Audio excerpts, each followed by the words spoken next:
In 2017, a French president stood in front of a Burkinabè university student and delivered a sentence that would echo across an entire continent for years. The student had asked a simple question: why does our university have no electricity? Emmanuel Macron's answer was sharp and dismissive.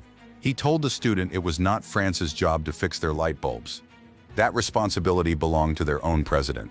He even joked that the Burkinabè president had slipped out of the room to go fix the air conditioning. The room around him laughed nervously. Across Africa, nobody was laughing. That moment became one of the most replayed and most resented clips in modern Francophone African history. A university with no power. A president telling its students that fixing it was not his problem. 8 years later, Burkina Faso has an answer. Not a speech, not a diplomatic protest. Solar panels stretching across the Sahel by the hundreds of thousands, hydroelectric dams being repurposed for clean power generation, and a national electrification push moving at a pace that is leaving energy analysts across West Africa stunned. This is the story of how a comment about light bulbs became a national obsession with energy sovereignty. To understand why Macron's comment cut so deep, you need to understand the actual electricity situation in Burkina Faso at the time he made it. For decades, Burkina Faso's electrical grid was a patchwork of urban concentration and rural absence. Ouagadougou and a handful of other major cities had inconsistent but functioning grid access. The vast majority of rural Burkina Faso, where most of the population actually lived, had little to no reliable electricity at all. Universities, the very institutions meant to train the next generation of engineers, doctors, and administrators, frequently operated with unreliable power, intermittent outages, and equipment that could not function consistently without stable electrical supply. This was not a uniquely Burkinabè problem. Across much of West Africa, electrical access lagged dramatically behind population growth and economic ambition. But the explanation for why it remained unsolved was where the deeper problem lived. Under the colonial-era economic architecture that continued long after formal independence, major energy infrastructure projects required exactly the same financing pathway as roads, ports, and railways. Apply for a loan from the World Bank or a Western Development Bank, accept the conditions attached, award the contract to a foreign engineering firm, watch a significant portion of the project value flow back out through consulting fees, equipment imports, and foreign labor costs. Power plants were treated the same way as everything else in the dependency system, as projects too large and too technically complex for African nations to undertake themselves. So when the student in that 2017 audience asked about the university's lack of electricity, she was not asking a narrow technical question. She was asking why, after nearly 6 decades of formal independence and a continued French economic presence across the region, something as basic as reliable power remained unsolved. Macron's answer revealed the entire logic of the system in a single sentence: not our problem. Your president's problem. September 30th, 2022. Captain Ibrahim Traoré took power, and almost immediately his government began treating energy infrastructure with the same first principles urgency that would later define the agricultural and road-building revolutions. Traoré's broader philosophy made clear from the beginning that energy could not be separated from the larger sovereignty project. If you don't have food sovereignty, if you don't have energy sovereignty, if you don't have technological sovereignty, then you don't really have full independence. Energy sovereignty was not a side issue. It was named explicitly, alongside food and technology, as one of the 3 pillars without which independence remains incomplete. This framing mattered enormously, because it meant that as the gold mining revenue began flowing back into the national treasury after nationalization, energy infrastructure was treated as a frontline investment priority, rather than an afterthought to be addressed once agriculture and roads were finished. The approach mirrored everything else in the Traoré development doctrine. Use domestic resources, avoid foreign loan conditions wherever possible, build with technology that could be deployed quickly and maintained locally. And in the Sahel, with some of the most intense and consistent solar radiation found anywhere on the planet, the answer was sitting directly overhead every single day. The Sahel region receives some of the highest levels of solar irradiance in the world. For decades, this was treated as an irony rather than an opportunity. A region blessed with extraordinary sun exposure and cursed with chronic electricity shortages. Traoré's government began systematically converting that irony into infrastructure. The Douro irrigation perimeter, less than 100 miles from the edge of the Sahara, became one of the clearest demonstrations of this approach. Rather than relying on diesel generators or grid extension to power its water pumping systems, The perimeter operates on a solar-powered pumping station, delivering an extraordinary 9,720 cubic meters of water every single hour. That is not a small rooftop solar installation. That is industrial-scale solar power generation, deployed specifically because it could be built faster, cheaper, and more sustainably than waiting for traditional grid infrastructure to reach a remote desert-adjacent region. The Burkina growth pole expanded this approach further, deploying solar pumps alongside automated irrigation systems, satellite monitoring and IoT sensors across thousands of hectares, an integrated technology stack that simply could not function without reliable, locally generated power. And critically, this solar deployment was not confined to agricultural irrigation. Esquire City, the satellite housing development built specifically for teachers, soldiers, nurses, and returning diaspora professionals, was designed from its first blueprint with independent solar power plants intended to keep electricity running 24 hours a day, 7 days a week, completely decoupled from the unreliable urban grid that had frustrated residents for generations. This is the model spreading across the country's newest infrastructure. Not waiting for centralized grid expansion that historically took decades to reach rural and peri-urban areas, but building decentralized, locally generated, immediately functional power directly into new developments from day one. Even Burkina Faso's most ambitious skyscraper project carries an energy sovereignty statement embedded directly into its design. The Burkina Faso's business center, the 35-story glass tower rising in Ouagadougou alongside 14 additional buildings, includes a dedicated mini power plant specifically designed to keep the entire complex energy independent. Think about what that decision represents. This is not a modest rural facility working around grid limitations out of necessity. This is the flagship commercial development of the entire country. The project international press has already nicknamed the Manhattan of Ouagadougou, and even it was designed with the explicit assumption that energy independence should be built in from the start, rather than assumed to be available from an external grid. That design philosophy reveals something important about how deeply energy sovereignty has become embedded into Burkina Faso's broader development thinking. It is not treated as a problem to be solved once, in one location, and then forgotten.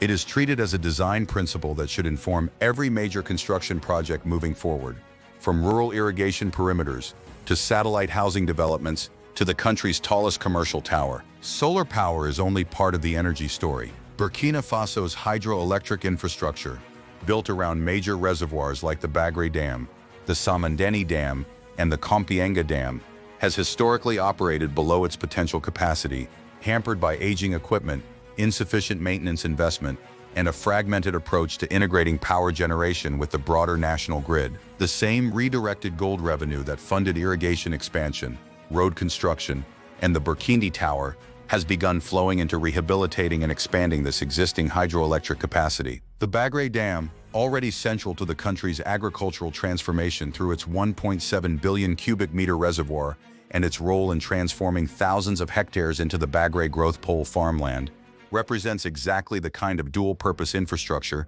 that defines Traoré's approach to national resources. Water for irrigation, power for the grid, both drawn from the same strategically managed reservoir, both treated as expressions of the same underlying sovereignty principle. The country's natural resources should serve the country's own population first.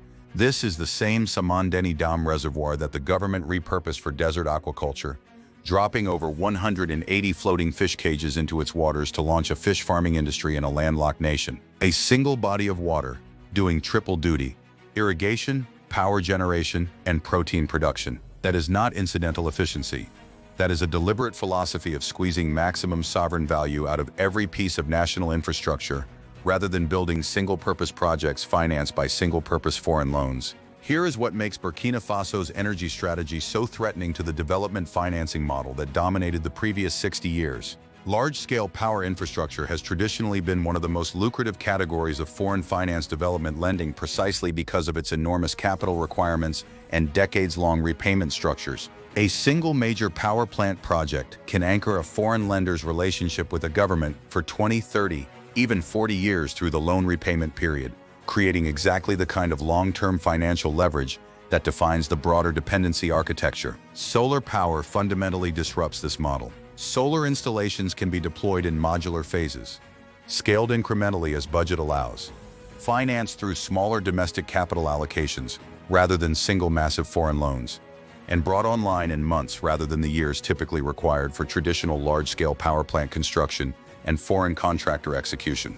By choosing decentralized solar deployment over a small number of massive centralized foreign finance power plants, Traoré's government is systematically avoiding the exact financing structure that has historically created multi-decade dependency relationships in the energy sector across Africa. This is not an accident.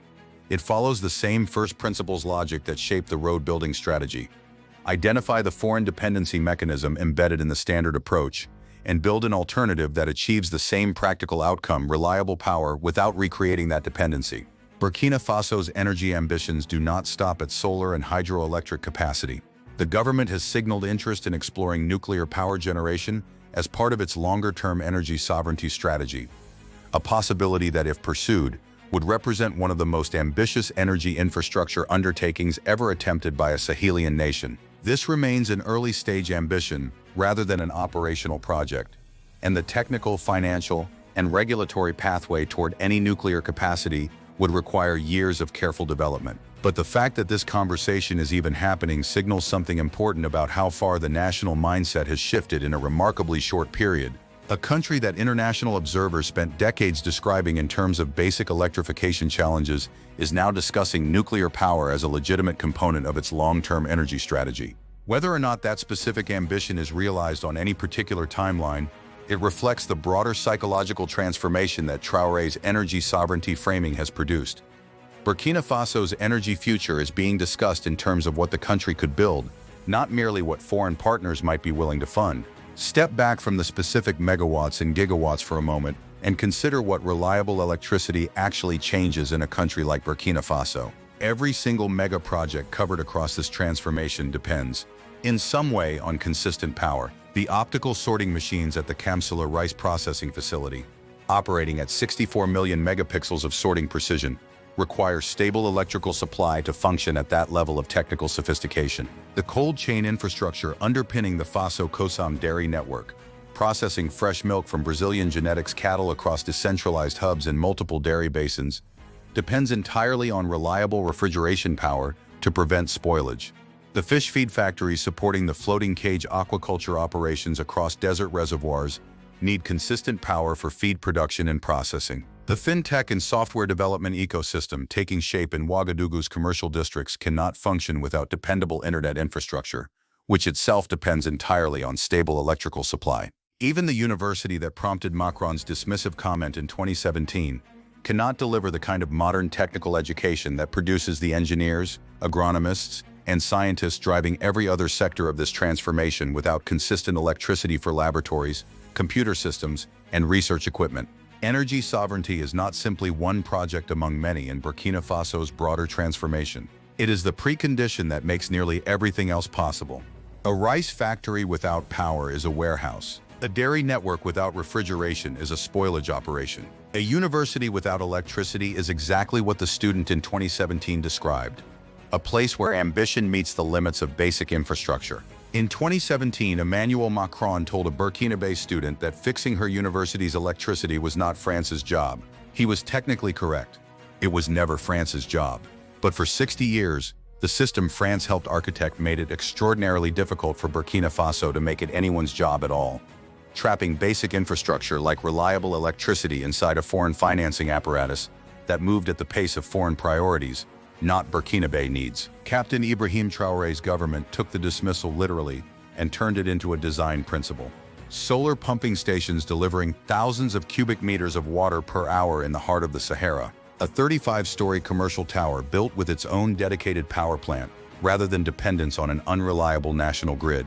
A satellite city designed from its first blueprint around 24-hour independent solar power. Hydroelectric reservoirs doing triple duty: irrigation, power, and fish farming, squeezed for maximum sovereign value rather than single-purpose foreign-financed extraction. Early conversations about nuclear capacity that would have seemed unthinkable for this country just 5 years ago. None of it dependent on a French development loan.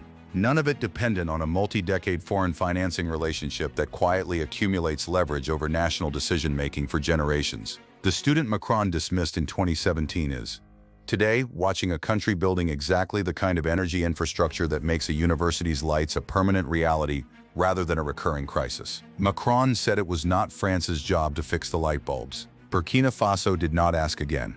It built its own sun.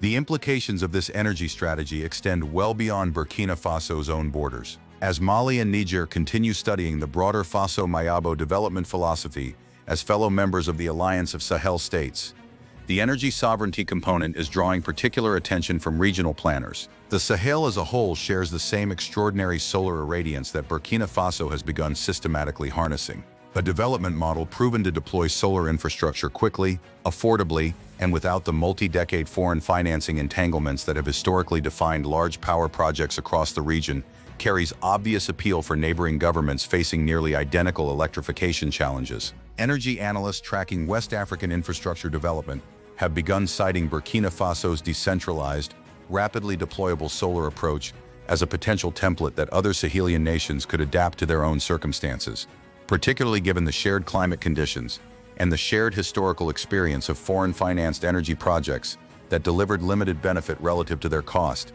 and the decades of repayment obligation attached. If this model spreads across the Alliance of Sahel states, Burkina Faso, Mali, and Niger together, representing a substantial Sahelian population currently underserved by reliable grid electricity, the long-term implications for regional energy independence become significant. A region once defined by chronic electricity shortages and dependence on foreign-financed power infrastructure could, within a decade, become a demonstration case for rapid, domestically funded, technologically appropriate energy deployment that would represent a genuine reversal of one of the most persistent infrastructure gaps in the entire African continent. And it would trace back in no small part to a dismissive comment about light bulbs that a Burkinabè student refused to simply accept as the final word on her country's future.